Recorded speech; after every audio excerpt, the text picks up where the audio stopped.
Let me just tell you that the experience we have throughout the weekend is not just our 2 minutes on stage.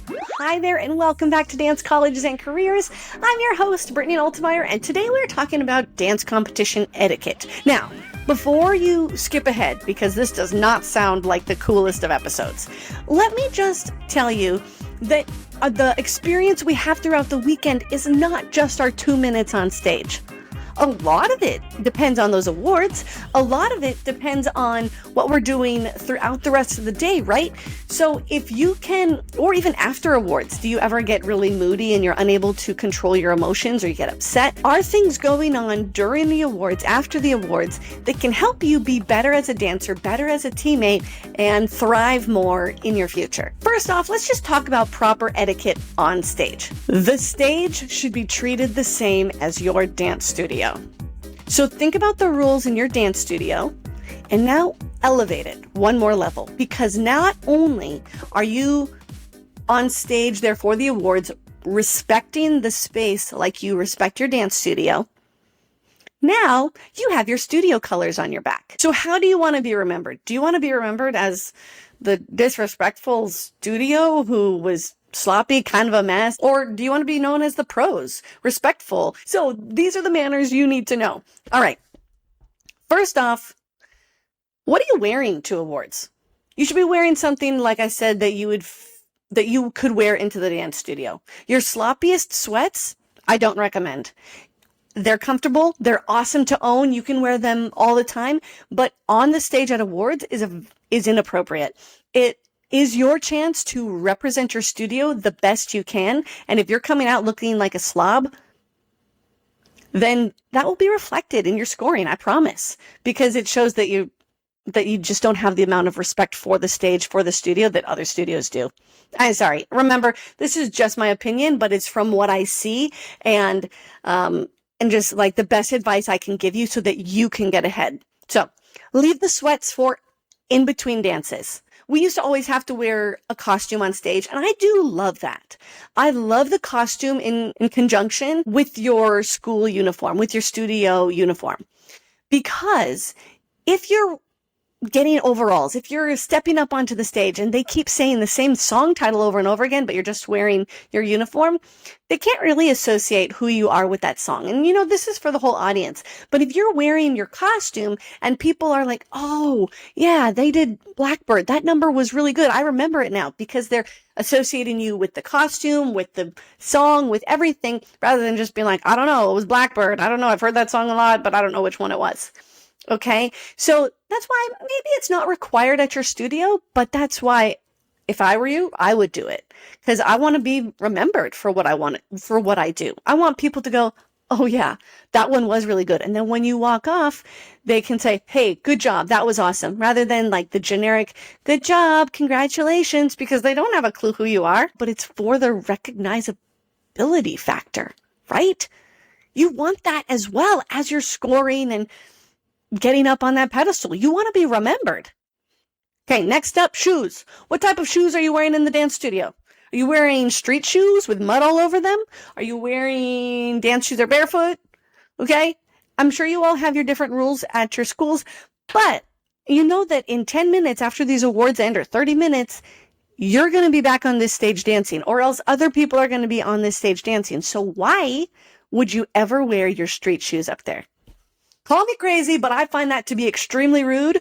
I could not fathom wearing my street shoes on stage for competition. It's disrespectful for the dancers coming after you. And if I wear my shoes in my mom's dance studio still to this day, she gets very upset. You know why? Because she has to mop the floor. Okay, so yes, I understand it. She has to mop the floor. She has to clean up after me. So be respectful. Don't be the person out there with your street shoes on that maybe have mud, gunk, snow, all of that out there. If you're not wearing them in your dance studio, why would you wear them during awards? Next up, foods and beverages. Are you allowed to have snacks and fountain drinks at your studio? I tell you, I certainly was not. Nope, definitely not. So I've been seeing fountain drinks on the stage, Frappuccinos, Starbucks drinks. I could not fathom bringing that on stage. Imagine if you're in the middle of awards and somebody bumps that over, because let's be honest, somebody is gonna knock that over because it's constantly getting up, tripping over people. That's just what we do at awards. Water bottles only. Yeah, I'm not your studio owner, but here are the rules from Miss Brittany. You better only be on stage with a water bottle. Those fountain drinks, I wanted to pull kids off the stage for being on stage with fountain drinks. I cannot believe that their studio actually allowed that and that they didn't come up there and pull their booties off the stage. We have to respect our space. We have to respect the stage, and we have to respect each other. Another thing when we're on stage is I find it extremely rude when kids are sitting with their back to the announcer or to the audience. I find it extremely rude. If you wouldn't do that in the studio. If someone's talking to you, you wouldn't turn your back on them. Or if someone's talking to you, you wouldn't drop your head and start looking at your phone. Maybe you do, but that's a habit we need to start getting out of because, again, it's rude. How to not be rude at competitions. Just last weekend, I saw these kids sitting with completely facing upstage, and that means they're just talking the whole time. It's disrespectful. So we are moving along with our etiquette chat today. So don't sit with your back to the announcer. It's just plain rude. Okay, next let's talk about applause. Look, I know it's a long time to applaud. It's a lot to applaud for. But if you came up on stage and you insisted on those first seats on stage, I would, if I were you. That's a good spot. You can see, it's exciting. You can see out in the audience. You can see the announcer. But if you're sitting there like this for the whole time with no expression, no energy, no applause for anybody, then why did you take that spot?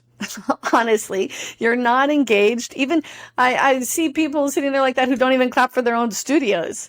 So I get it gets tired on the hands. Okay, awards can go on a long time, but I'm just going to encourage you to think about your body language throughout the entire process. Awards, you're being live streamed. Your photo is being taken 100% of the time. And those photos will also be going up on the competition's website. Do you want to go to the website and say, hey, that's me in the background of somebody else winning, looking like a schlub, looking like this? No, that's when it's embarrassing to have our photo. I know that we get tired. We don't want to clap the whole time. But what is your body language doing when you're on stage? What would you really be looking like if someone snapped a photo of you? And how do you think the lack of applause or how much like the style of applause looks to other studios when you're on stage? There's this one studio who I've seen many, many times somewhere in Missouri, and the whole studio stands for in the lineups every first place award, whether it's their studio or somebody else. They're ready and they stand and they applaud. They don't overdo it. They're not going crazy. It's just the most respectful thing I've ever seen at competition.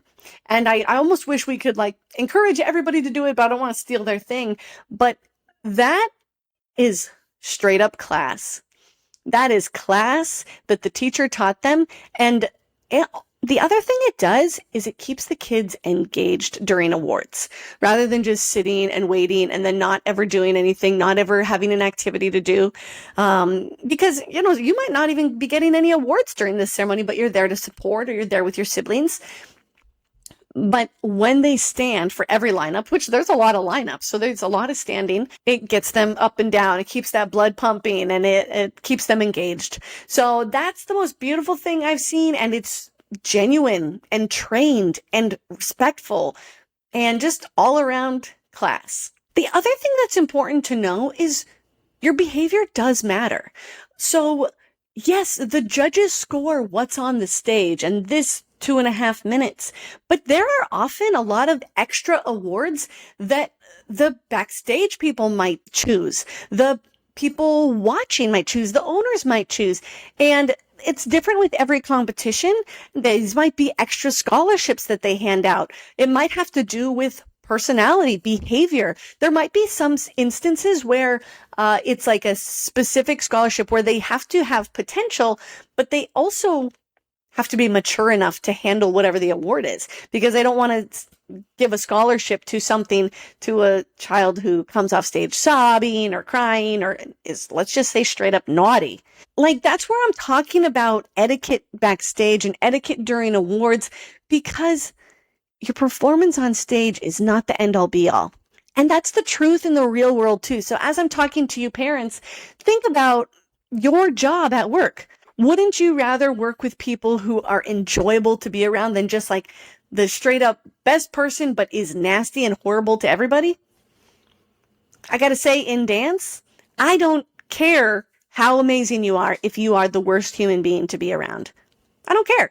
I would never hire you if you are not willing to take corrections, if you're just going to cry, if you will talk back. Absolutely not. So that's why this matters. That's why etiquette matters. And that's why it's important to learn it in our award ceremony. I just want to leave you with the main lesson of the day. You have to respect the stage the same way you respect your dance studio, because at the end of the day, you are there representing your studio, and we are proud to be from our studio, and you should be proud. And we wear our studio colors proudly, and you certainly want to be the ones where everybody backstage is saying, wow, that studio rocks. They're so respectful. They're on time. They're just learning great lessons at their studio. We are lucky to have them here. I've also been backstage during awards or on the stage when people fight. Parents fight, kids fight. And I tell you what, people don't forget that. And that's embarrassing. That's very embarrassing. So it's just good to learn manners. It's good to learn how to receive awards, how to be happy for others, even when we are sad inside, even when things don't go our way. That's why we go to multiple competitions, and that's why there's more than one judge. We should respect the stage the same way we respect our studio, but even with an elevated mind, because we want to represent our studio the very best we possibly can. Thank you so much for joining me today on Dance Colleges and Careers. If you are looking for more guidance on your solo, on how to connect and tell your story with your music, you can join us for free at brittanynoeltemeyer.com/challenge and join that Facials 5-Day Challenge totally free. Or you can get a little bit more one-on-one help with me and join our boot camp. That's the Fix Your Face boot camp, and that is only on specific dates. So thank you so much for joining me today. I will catch you on next week's episode. Be brave, tell your story, and own the stage.